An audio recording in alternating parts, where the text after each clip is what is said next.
More than 80 years ago, American journalist Edgar Snow penned Red Star over China, which gave a rare and detailed account of the Chinese Revolution in the 1930s. The book has not only inspired the Chinese people, but also opened a window for Western countries to better understand China. As 2025 marks Snow's 120th birth anniversary, scholars have gathered in Beijing to celebrate the legacy of this great friend of the Chinese people.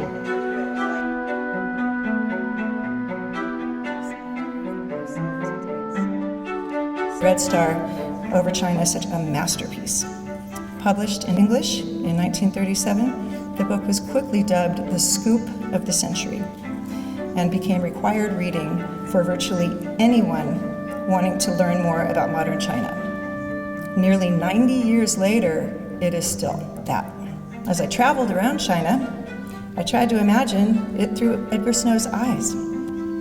Edgar Snow's life and work have so many lessons about first-rate international communication. What impresses me the most about the book and his writings in general is just how much he works to find the truth of what's happening. I think he serves as a great role model, as someone who was willing to come here and really do everything he could to understand China and then to explain it to others.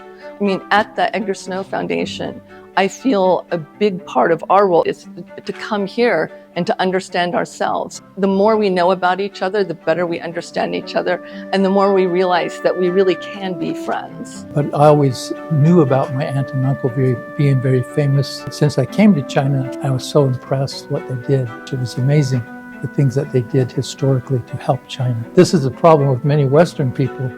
If they haven't come to China, they don't have no idea what China's like. But I was so surprised when I came. I was like, my God, it's so modern. What we need to do is build a bridge between the people to people. I first read it in 1976.